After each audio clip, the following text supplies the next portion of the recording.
Hello दोस्तों, welcome to idea explorer. आज हम बात करेंगे एक भारत एक वोट के बारे में, वन नेशन वन इलेक्शन के बारे में। ये आइडिया जितना सुनने में इंटरेस्टिंग लगता है, क्या ये एक्चुअल में है? क्या ये कॉन्सेप्ट हमारे डेमोक्रेसी को एक नई दिशा देगी या फिर हमारे फेडरल स्ट्रक्चर को हिला के रख देगी? और सबसे बड़ी बात, ये कोई नई कॉन्सेप्ट नहीं है, ये पहले भी हो चुकी है। हाँ, ये कोई नई बात नहीं।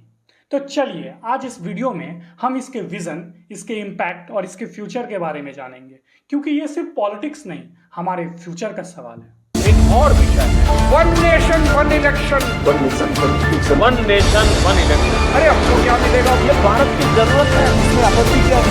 ये चलने वाला नहीं है। एक देश। सबसे पहले बात करते हैं वन नेशन वन इलेक्शन का कॉन्सेप्ट है क्या। ये एक प्रपोजल है जिसमें सेंट्रल और स्टेट इलेक्शन एक ही साथ एक ही दिन में, मतलब कि एक ही सिस्टम में एक ही मशीनरी के साथ ये इलेक्शन को कंडक्ट करवाया जाए। साउंड इंटरेस्टिंग ना? लेकिन चलिए अब हम बात करते हैं इसके और डीपर कॉन्सेप्ट्स के बारे में। दोस्तों, बात है 2017 की, जब पहली बार प्राइम मिनिस्टर मोदी ने इस टॉपिक को हाईलाइट किया था पार्लियामेंट में। तब से लेकर अब तक ये कॉन्सेप्ट हर पॉलिटिकल टेबल पर एक डिस्कशन का विषय बन चुका है। पर अगर मैं आपसे कहूं कि ये पहले भी इम्प्लीमेंट हो चुका है, हाँ, ये इंडियन हिस्ट्री में पहले भी एक बार ऐसा इलेक्शन हो चुका है। Sounds interesting? तो अब हम रिवाइंड करते हैं और समझने की कोशिश करते हैं कि कब और क्यों हुआ था ये। दोस्तों, बात है 1951 की। तब इंडिया में पहला जनरल इलेक्शन हुआ। तब सेंट्रल और स्टेट इलेक्शन एक साथ होते थे। उस टाइम पर एक वोटर को 2 वोट देने का अधिकार था, एक देश के लिए और एक अपने स्टेट के लिए। यह सिस्टम काफ़ी स्मूथ चल रहा था इनिशियली, पर कुछ सालों बाद पॉलिटिकल डायनेमिक्स बदलने लगे, स्टेट असेंबली डिसॉल्व होने लगी, इलेक्शन का साइकिल अलग अलग होने लगा।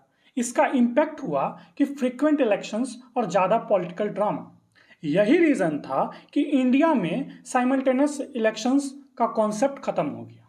पर अगर उस टाइम पर इसे बंद कर दिया गया तो अब वापस से इसे क्यों शुरू किया जा रहा है? क्या उस टाइम का इन्वायरमेंट अभी के इन्वायरमेंट से टोटली डिफरेंट है? तो चलिए अब हम नेक्स्ट इसी को एक्सप्लोर करते हैं। हम बात करते हैं इसके बेनिफिट के बारे में। अगर one nation one election implement होता है तो इसका सबसे पहला बेनिफिट है कि टाइम बचेगा। फ्रीक्वेंट इलेक्शन का जो 24/7 पॉलिटिकल सर्कस होता है उस सब से हमें राहत मिलेगी, मनी सेव होगा, इलेक्शन कमीशन का खर्चा और पॉलिटिकल पार्टी का बजट काफ़ी ऑप्टिमाइज हो जाएगा, स्टेबिलिटी आएगी, गवर्नमेंट अपने पूरे टर्म गवर्नेंस और डेवलपमेंट को दे सकते हैं। लेकिन दोस्तों, ये आइडिया जितना प्रॉमिसिंग है उतना ही कॉम्प्लेक्स है। सबसे बड़ा चैलेंज है फेडरलिज्म। इंडिया एक फेडरल डेमोक्रेसी है जिसमें स्टेट के पास अपने इश्यूज और प्रायोरिटीज होते हैं। अगर एक स्टेट का इलेक्शन मिड टर्म डिसॉल्व होता है तो क्या होगा उन इश्यूज का? क्या उसे टाइम मिलेगा? एक और इशू है कैंपेनिंग।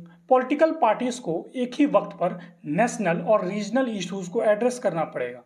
एक स्टेज पे ये पॉसिबल है, लेकिन असली चैलेंज है वोटर्स बिहेवियर। अगर एक ही दिन वोट देना हो तो क्या वोटर्स नेशनल इश्यूज को प्रायोरिटी देंगे या फिर अपने रीजनल इश्यूज को? और अगर नेशनल इश्यूज को प्रायोरिटी मिलती है तो हम कहीं ना कहीं अपने रीजनल इश्यूज को खो देंगे।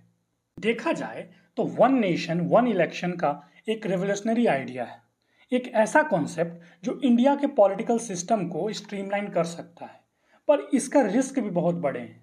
यह एक बैलेंस का खेल है, एफिशिएंसी और फेडरलिज्म के बीच का। क्या वन नेशन वन इलेक्शन हमें एक नए लेवल की डेमोक्रेसी तक ले जाएगा या हमारे सिस्टम्स के फंडामेंटल प्रिंसिपल को कंप्रोमाइज करना पड़ेगा? अपने आंसर्स नीचे कमेंट में ज़रूर लिखें। अगर आपको ये वीडियो अच्छा लगा हो तो इसे शेयर करें, लाइक करें और सब्सक्राइब करें आइडिया एक्सप्लोरर को। मिलते हैं नेक्स्ट वीडियो में, तब तक के लिए बाय बाय।